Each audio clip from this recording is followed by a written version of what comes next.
Selamat datang di channel saya Serangga Gatal. Jangan lupa di like dan subscribe-nya. Oke, kita mulai. Sarungnya ditebas. Terlihat seperti coretan tangan anak kecil sambil memegang dahan. Kemudian, garis hitam tiba-tiba muncul di langit sepanjang 30.000 meter di depan Sui. Jika langit dan bumi diibaratkan secarik kertas putih, garis hitam ini begitu lurus sehingga membelah kertas putih menjadi dua bagian. Jika langit dan bumi dibandingkan dengan papan catur, garis hitam ini adalah batas antara kedua pasukan. Langsung. Pukulan penuh dari 9 dewa 9 penyempurnaan begitu menakutkan sehingga dunia memiliki adegan kehancuran dan kehancuran. Tetapi ketika menyentuh garis hitam yang menjulang di langit, pemandangan yang luar biasa terjadi. Semua jenis kecemerlangan ilahi dan hujan ringan kekuatan yang menghancurkan langit dan bumi diam-diam ditelan oleh benang hitam. Tidak ada riak. Tidak ada gerakan. Itu ditelan diam-diam seperti itu, seperti air mengalir yang menghilang di bawah jurang. Dunia itu seperti papan catur. Di luar batas, langit runtuh dan semburan kekuatan destruktif mengamuk. Di sisi perbatasan ini, tenang. Garis batas sebenarnya untuk menahan semua serangan 99 dewa. Tapi itu bukan garisnya. Hanya tanda pedang. Ditarik oleh sarung tua yang hampir busuk, itu seperti jurang, menelan segalanya. Tidak. Teriakan panik terdengar. Itu adalah Sao Yunke, pedang Dao yang dia lempar, pada saat ini sepertinya ditangkap oleh tangan besar yang tak terlihat, jatuh ke garis hitam itu tanpa terkendali. Itu juga menghilang tanpa suara. Brengsek. Bawa saya kembali. Bagaimana mungkin? Segera setelah itu, semua jenis kemarahan terdengar. Dewa-dewa lain yang mengambil tindakan panik dan semuanya berubah warna. Karena pisau perang, pengocok, pagoda, tombak perang, dan harta suci lainnya yang mereka korbankan semuanya ditelan oleh tanda pedang misterius dan aneh itu. Dan hubungan antara mereka dan harta suci ini benar-benar terputus, dan mereka semua menderita serangan balik, atau batuk darah, atau menjadi pucat, atau mengerang kesakitan, atau terhuyung-huyung dan gemetar. Adegan aneh dan menyusup ini langsung mengejutkan penonton. Sungguh kekuatan yang mengerikan. Yunhe, Tian Huang, dan Jue Tian semuanya tersentak dan terkejut. Pada saat sebelumnya, mereka semua siap untuk mengambil tindakan, berencana untuk mengejutkan Sui ketika Sui terbunuh. Tanpa diduga, hanya dalam satu pukulan, Sui dapat dengan mudah meredakan serangan gabungan dari 99 dewa. Mata pembakaran lampu Buddha dan nelayan menyipit. Tanda pedang itu sangat aneh, seolah-olah itu benar-benar memotong dunia dan memotong urutan Zhou. Setiap serangan yang mendekati masa lalu akan tampak menghilang dari dunia ini dan memasuki dunia lain. Baik Star Rain Priest dan Swallowing Toad Ancestor juga memperhatikan bekas luka pedang yang mengerikan. Namun, keduanya lebih seru. Mereka semua tahu bahwa kunci untuk memenangkan permainan ini adalah Sui.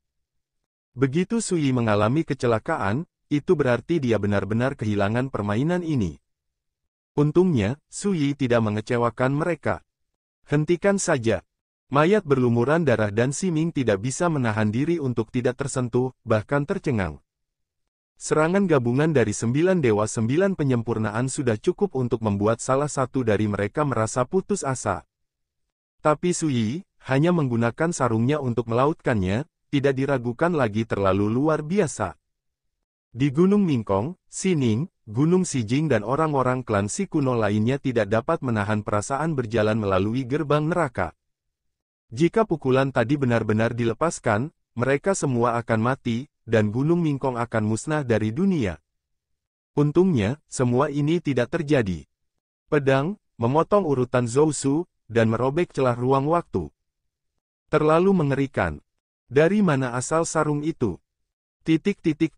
Dalam kegelapan di luar medan perang, ada ledakan seru, dan orang-orang tua yang menatap dalam kegelapan jelas juga terkejut.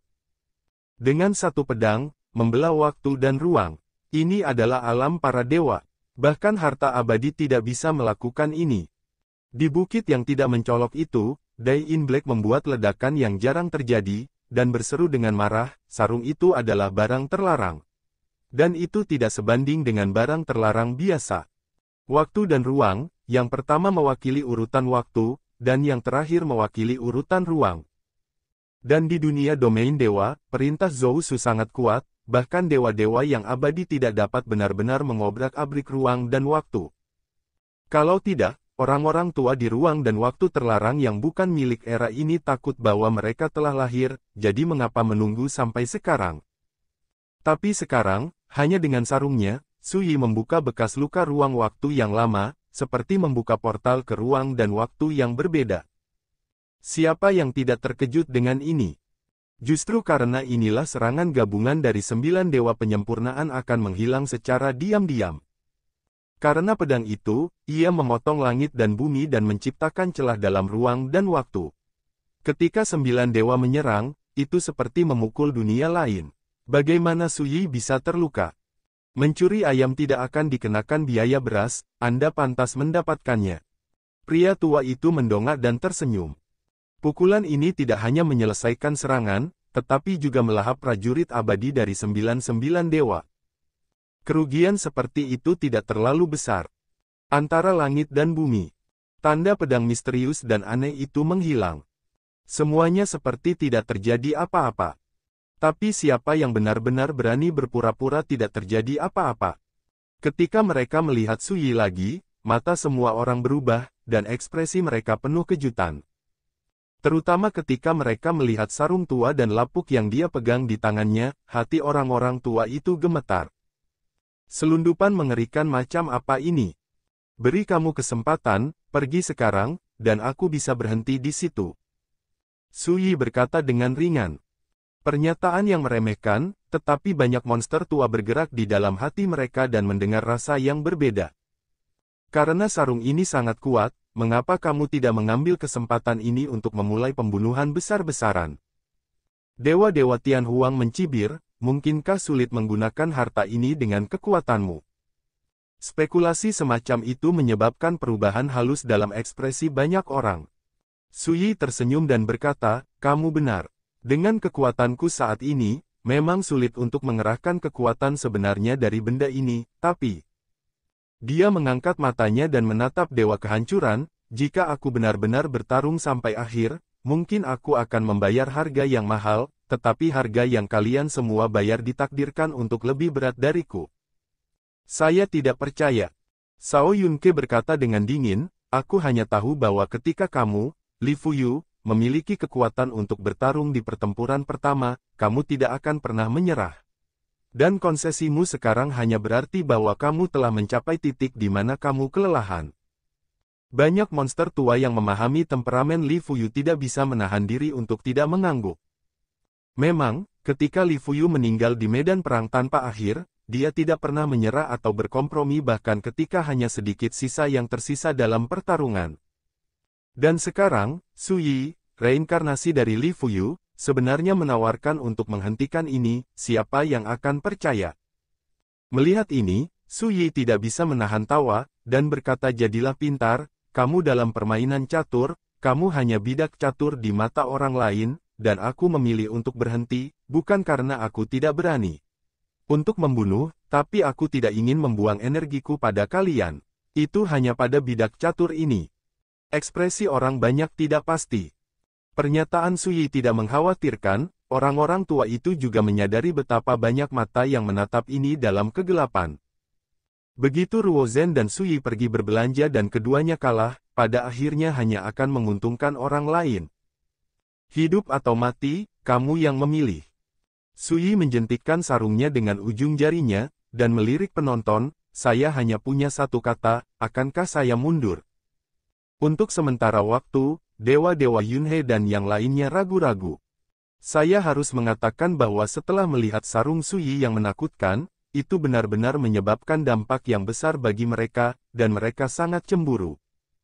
Selain itu, mereka berasal dari tradisi yang berbeda, mereka tampaknya bekerja sama, tetapi mereka tidak benar-benar monolitik, dan tidak mungkin keluar masuk dalam pikiran yang sama. Semua orang khawatir bahwa mereka akan mati dan menjadi batu loncatan bagi orang lain.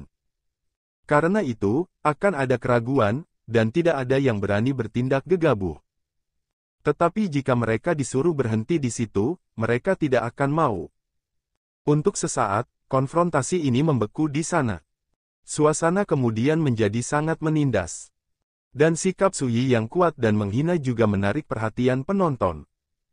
Dari awal permainan catur ini hingga saat ini, Suyi selalu sangat kuat, dia sendirian, dia dengan kuat mengendalikan tren seluruh situasi. Sampai sekarang, bahkan jika dia mengambil inisiatif untuk mengusulkan untuk berhenti, semua musuh besar harus mempertimbangkan pro dan kontra. Keterampilan semacam ini, suatu keberanian, mengejutkan dan membuat kagum banyak orang. Apakah ini kompromi? Tidak, ini hanya untuk memberi musuh pilihan setelah menimbang pro dan kontra. Jika Suyi yang tidak memiliki begitu banyak detail dan metode, siapa yang akan peduli dengan kata-kata dan sikapnya?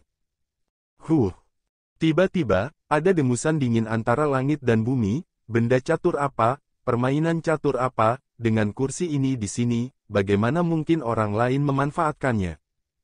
Ini adalah suara Dai, penuh keagungan, bergema keras, mengejutkan hati orang. Anak ini sudah menjadi kura-kura dalam guci, burung dalam sangkar, dan amarahnya habis. Jika dia tidak mengambil kesempatan ini untuk menangkapnya, saya khawatir saya tidak akan menemukan kesempatan seperti itu di masa depan. Suara Dai bergemuruh keras, tembak segera, bunuh dia dengan cara apapun. Siapapun yang berani mundur, jangan salahkan aku karena jatuh. Tiba-tiba, Divine Master Yunhe dan yang lainnya semua berubah warna, keraguan di antara alis menghilang, dan niat membunuh melonjak kemana-mana. Tetapi pada saat ini, suara tua dan serak lainnya terdengar taruhan masih berlangsung. Dengan saya sebagai orang tua, saya tidak akan memberi Anda kesempatan untuk kembali, apalagi membiarkan Anda campur tangan. Rekan Taoisu, Anda tidak perlu khawatir tentang ancaman Dai. Saya tidak punya banyak tahun untuk hidup, Pak Tua. Saya bersedia memotong diri saya kali ini, dan saya akan membantu Anda menahan Dai. Ledakan. Seluruh tempat rusuh. Baru pada saat itulah banyak orang menyadari bahwa di luar permainan catur ini, sebenarnya ada pertempuran rahasia yang sedang berlangsung. Suyi secara alami tahu bahwa dua sisi permainan catur, satu adalah mati, dan yang lainnya adalah Tuan Siming, lelaki tua yang disebut abadi. Oh, jika kamu benar-benar habis-habisan, bagaimana kamu bisa menjadi lawan dari kursi ini? Dai menghina. Suaranya bergema di langit dan bumi lagi, menurut apa yang dikatakan kursi ini, cepatlah. Sekarang situasi telah berkembang hingga saat ini, Dai jelas tidak dapat duduk diam, tidak dapat tetap diam, dan mengambil inisiatif untuk berbicara, mendesak para dewa untuk mengambil tindakan. Dari sini terlihat bahwa kartu dan taktik yang ditunjukkan Suyi sebelumnya membuatnya tidak bisa berdiri di pinggir lapangan dengan tenang. Suasananya menyedihkan, dan semua orang merasa terengah-engah. Qi dengan gugup menyuarakan suaranya Li Sanjiu, biarkan orang-orang kita siap untuk mengambil tindakan. Bahkan jika itu untuk bertarung sampai mati, itu akan terjadi dengan cara apapun. Ya, Li Sanjiu mengangguk. Dia juga menyadari bahwa situasinya telah mencapai titik wabah total, bahkan jika Suyi ingin menyerah, itu tidak mungkin. Senior, apakah kamu menyesalinya? Siming menoleh dan melirik mayat berjubah darah di sampingnya. Menyesali, sudah terlambat untuk menyesal sekarang. Mayat berlumuran darah itu membunuh, singkatnya, saya hanya bisa melakukan yang terbaik untuk melindungi Gunung Ningkong. Ingat URL. Saya juga. Siming menunduk dan melirik benda terlarang, biji teratai waktu di tangannya. Di atas langit. Pertarungan antara Buddha lampu yang membara dan pendeta hujan bintang menjadi semakin intens, dan keduanya tahu bahwa situasinya serius, dan itu adalah saat yang kritis untuk memutuskan hasilnya. Pada saat yang sama, pertarungan antara nelayan dan leluhur katak menelan surga juga sangat sengit. Tetapi keduanya tahu bahwa kunci kemenangan atau kekalahan bukanlah di antara mereka, tetapi di depan Gunung Ningkong. Dalam kegelapan, saya tidak tahu berapa banyak monster tua yang mendapatkan momentum. Ketika badai pecah, situasinya akan benar-benar kacau, dan kekacauan dapat memberi mereka kesempatan untuk mengambil keuntungan. Semuanya, mari kita bertindak bersama dan membunuh binatang buas ini. Tiba-tiba, Divine Master Yunhe menggertakkan giginya dan berbicara dengan tajam. Ini baik. Mata Dewa Surgawi Desolate dipenuhi dengan niat membunuh. Maju dan mundur bersama, jangan pegang tanganmu. Nada bicara Raja Iblis sedingin es. Shao Yunke dan 9 penguasa Dewa 9 penyempurnaan lainnya juga setuju. Segera, aura pembunuh yang menakutkan melonjak ke langit, dan sekelompok tokoh tingkat dewa yang cukup untuk menyapu langit semuanya dimulai pada saat ini. Mereka tidak menggunakan harta karun itu, karena takut mengulangi kesalahan yang sama. Mereka secara langsung menggunakan kekuatan gaib dan metode rahasia mereka sendiri, dan membunuh Su Yi dari arah yang berbeda. Pukulan ini jauh lebih menakutkan daripada serangan 9 dewa-dewa 9 penyempurnaan barusan. Dunia tampaknya runtuh dan layu. Gunung-gunung dan sungai-sungai di 10 penjuru semuanya diselimuti oleh aura kehancuran. Sebagian besar penonton tidak bisa membuka mata dan benar-benar terkejut secara fisik dan mental. Di Gunung Ningkong, saya tidak tahu berapa banyak orang dari klan Siang Ngeri. Menghadapi pukulan ini, Su Yi hanya menggelengkan kepalanya sedikit dan menyapu sarung tua dan busuk di tangannya. Adegan luar biasa aneh muncul lagi.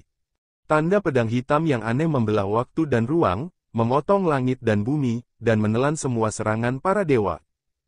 Meskipun diperkirakan akan terjadi, para dewa itu masih terkejut dan menghindar untuk pertama kalinya, jangan sampai mereka terkena tanda pedang hitam. Tapi kali ini, Su Yi tidak berniat menahan diri. Melihatnya menghindar, sarung hitam di tangannya menebas ke arah dewa-dewa surga yang sunyi. Sial, bajingan ini telah mengincarku sejak awal. Dewa-dewa Tianhuang Neri, dan sambil menghindar, dia tiba-tiba meraih sesosok dan memblokirnya di depannya. Rekan Taois, kamu. Orang yang ditangkap adalah Jin Keshui, penatua tertinggi pengadilan pedang Sungai Darah. Mematahkan kepalaku, aku tidak menyangka bahwa saat ini, dewa-dewa Tianhuang tidak akan ragu untuk menggunakannya sebagai perisai. Tapi sebelum dia bisa melawan, tanda pedang hitam aneh yang dipotong oleh Su Yi mendekatinya. Ledakan. Pada saat ini, dewa-dewa Tianhuang mengusir Jin Keshui tanpa ragu-ragu. Pada saat yang sama, Jin Keshui sangat marah, dan Daoxing 9 tingkat di seluruh tubuhnya bekerja dengan seluruh kekuatannya, mencoba memblokir pukulan itu. Tapi anehnya, bekas pedang hitam itu seperti celah gelap tak berujung dalam ruang dan waktu, serangannya mengenainya, seperti sapi lumpur yang memasuki laut, menghilang sepenuhnya. Tidak. Jin Keshui berteriak kaget. Seberapa cepat dia bereaksi seperti Tuan Dewa 9 penyempurnaan, tetapi di depan tanda pedang hitam ini, dia tidak dapat berjuang sama sekali, dan tertelan tak terkendali. Itu menghilang dalam sekejap mata. Seluruh sosok itu menguap begitu saja. Divine Master Tianhuang, yang melihat pemandangan ini di kejauhan, tersentak, dan tahu tanpa berpikir bahwa jika dia bereaksi sedikit lebih lambat sekarang, dia pasti akan mati. Dewa-dewa lain juga terkejut dengan adegan ini, bagaimana ini bisa diperjuangkan. Serangan apapun akan gagal di depan sarung busuk, dan Su Yi dapat mengandalkan harta ini untuk dirugikan. Namun, yang paling mengganggu mereka adalah tindakan dewa-dewa surgawi yang sunyi. Ketika malapetaka sudah dekat, sangat menjengkelkan menggunakan Jin Keshui sebagai pengganti hantu yang sudah mati. Memalukan. Su Yi mencibir dan berbalik untuk melihat dewa-dewa lain. Pada saat ini, Divine Master Yunhe dan yang lainnya merasa kedinginan di hati mereka, secara tidak sadar waspada, dan mengadopsi taktik jalan memutar dari kejauhan. Sarung di tangan Su Yi terlalu jahat, seolah-olah memiliki kekuatan yang tak tertandingi untuk membunuh kuartet. Saat ini, mereka hanya bisa berharap bahwa kekuatan Su Yi tidak akan dapat menggunakan harta ini berkali-kali. Pada saat itu akan menjadi waktu yang tepat bagi mereka untuk melakukan serangan balik. Ini tampaknya tidak masuk akal. Sekelompok makhluk menakutkan berdiri dengan bangga di hadapan para dewa, tetapi mereka ketakutan oleh sarungnya, sehingga mereka hanya bisa berbalik dan tidak berani bergerak. Tapi mereka yang benar-benar memahaminya akan mengerti apa itu harta terlarang sarung busuk Su Yi. Jin Kemu dan 9 dewa penyempurnaan lainnya tidak dapat melawan dan dengan mudah ditelan oleh kekuatan sarungnya. Siapa yang berani mengambil nyawa mereka untuk diuji? Membunuh. Saat memutar, sekelompok dewa mengambil tindakan dari kejauhan, mengerahkan berbagai kekuatan magis, dan menghancurkan Su Yi dari udara. Suyi melambaikan sarungnya dan dengan mudah menetralkan semua serangan ini. Dan, bunuh dewa-dewa surga yang sunyi lagi. Persetan. Dewa-dewa Tianhuang sangat marah sehingga dia hampir ingin memarahi ibunya dengan begitu banyak orang tua, mengapa orang ini hanya menatap dirinya sendiri. Mungkinkah di matanya, dialah yang paling jago menggertak. Sebagai upaya terakhir, dewa-dewa sunyi surgawi hanya memindahkan langit dan melarikan diri dari situasi pertempuran ini jauh-jauh. Masih tidak berguna seperti sebelumnya. Suyi mencibir. Dia tampak santai dan memandang rendah para pahlawan, tetapi sebenarnya dia juga memiliki keraguan di hatinya. 1. Dia tidak bisa tidak melindungi Gunung Ningkong, yang berarti dia tidak bisa menyerang sesuka hati. Kedua, dewa-dewa ini sangat kuno. Setelah melihat kekuatan sarungnya, meskipun mereka hanya dapat menyerang secara tidak langsung, mereka seperti serigala, dan mereka memiliki kesempatan untuk melakukan serangan balik kapan saja. Ketiga, dia memang tidak bisa menggunakan sarung di tangannya berkali-kali karena Taoismenya. Begitu dia kelelahan. Saat itulah dewa-dewa itu melawan. Keempat, dalam kegelapan, bahkan ada musuh yang lebih menakutkan yang mengincar mereka. Inilah yang membuat Suyi paling waspada. Namun, ketika keraguan kembali ke keraguan, Suyi tidak terlalu peduli. Ledakan. Sekelompok dewa terus menyerang, beberapa dari mereka menyerang Suyi, dan beberapa dari mereka menyerang Gunung Ningkong di kejauhan. Melakukan hal ini tidak hanya dapat menahan Suyi, tetapi juga memaksa Suyi untuk menyelamatkan Gunung Ningkong. Dengan cara ini, kekuatan Suyi dapat dikonsumsi lebih cepat. Inilah yang membuat lawan-lawan itu menakutkan. Masing-masing dari mereka adalah karakter veteran yang telah berada di dunia selama bertahun-tahun. Mereka terbiasa melihat angin dan hujan, dan mereka telah melalui pembunuhan hidup dan mati. Mereka telah menemukan taktik yang paling bermanfaat bagi mereka tanpa negosiasi. Tapi Suyi tidak berencana untuk menghabiskannya bersama mereka, dan sama sekali tidak mungkin membuat mereka bahagia. Bangkit. Dia mengguncang pakaiannya dan melambaikan lengan bajunya, dan sarungnya terangkat ke udara. Simbol reinkarnasi yang aneh dan tidak jelas yang tak terhitung jumlahnya muncul di permukaan sarung pedang yang busuk, dan batas reinkarnasi yang gelap dan dalam diturunkan, yang ditekan ke udara. Pada saat ini, dunia gelap. Kekosongan di dekatnya tampaknya diseret ke dalam reinkarnasi sekaligus, dan para dewa yang berada di tingkat 9 pemurnian membeku di mana-mana, menderita penindasan yang mengerikan, dan tubuh serta jiwa mereka merasa seperti diikat oleh rantai. Tidak baik. Ini adalah melarikan diri. Yunhe, Tianhuang, Juetian dan penguasa dewa lainnya tidak bisa membantu tetapi benar-benar berubah warna, dengan gila mendesak semua Daoxing untuk mengambil tindakan. Tapi mereka seperti jatuh ke dalam rawa. Semakin mereka berjuang, semakin dalam mereka tenggelam. Kekuatan alam reinkarnasi yang aneh terlalu menakutkan. Ini seperti memotong alam semesta dan membuka antarmuka ruang waktu baru, memungkinkan mereka untuk mengontrol kekuasaan, sangat ditekan. Pada saat ini, wajah Suyi tiba-tiba menjadi pucat dan transparan, dan vitalitas tubuhnya dengan cepat menghilang seperti terbakar. Dia mengeluarkan Hekyu Divine Breath untuk pertama kalinya dan meneguknya. Segera, telapak tangan dan jari mencubit, dan lidah meledak dengan guntur musim semi. Duh! Ledakan! Di dalam sarung busuk, cahaya pedang hitam yang aneh dan misterius tiba-tiba melesat keluar, bergabung ke alam reinkarnasi, dan menyebar tiba-tiba. Tidak! Jeritan mengerikan terdengar. Saya melihat sosok dewa-dewa 9 penyempurnaan, menghilang dengan aneh di alam reinkarnasi yang gelap, seolah-olah telah benar-benar menguap. Adegan ini merangsang para dewa lain untuk hampir menjadi gila, dan mereka semua panik. Para penonton di kejauhan tidak dapat melihat dengan jelas, cahaya gelap dan misterius serta bayangan reinkarnasi menghalangi pandangan mereka, dan mereka hanya bisa mendengar jeritan beberapa dewa dan kemarahan. Rao begitu banyak orang terkejut hingga berkeringat dingin, dan kemudian menyadari bahwa pada saat ini, apa yang telah diungkapkan Suyi adalah pembunuh terkuatnya. Kalau tidak, bagaimana mungkin menjebak lebih dari 10 Divine Master dengan kekuatan besar dalam satu gerakan? Kakak Dai, tolong ambil tindakan. Dewa-dewa Yunhe mendesis keras. Dia dan para dewa lainnya mati-matian mencoba yang terbaik untuk menampilkan semua kartu truf mereka. Ini memang membantu mereka menahan banyak represi. Tapi mereka tidak bisa mengeluarkan mereka dari pengepungan. Kekuatan alam reinkarnasi yang aneh dikombinasikan dengan kekuatan sarung busuk seperti menyeret mereka ke waktu dan ruang yang berbeda, dan setiap serangan akan ditelan. Tiba-tiba, pelangi merah menyala turun dari langit. Itu adalah penguasa batu giok yang mempesona dengan kekuatan yang tak terkatakan. Ketika itu muncul, kekosongan 10 arah benar-benar meleleh, dan nyala api yang menyilaukan mengubah dunia menjadi tungku. Dan ketika penguasa batu giok merah berapi-api ini jatuh, ledakan. Ranah reinkarnasi gelap yang Suyi ciptakan sendirian diledakkan melalui lubang besar pada saat ini.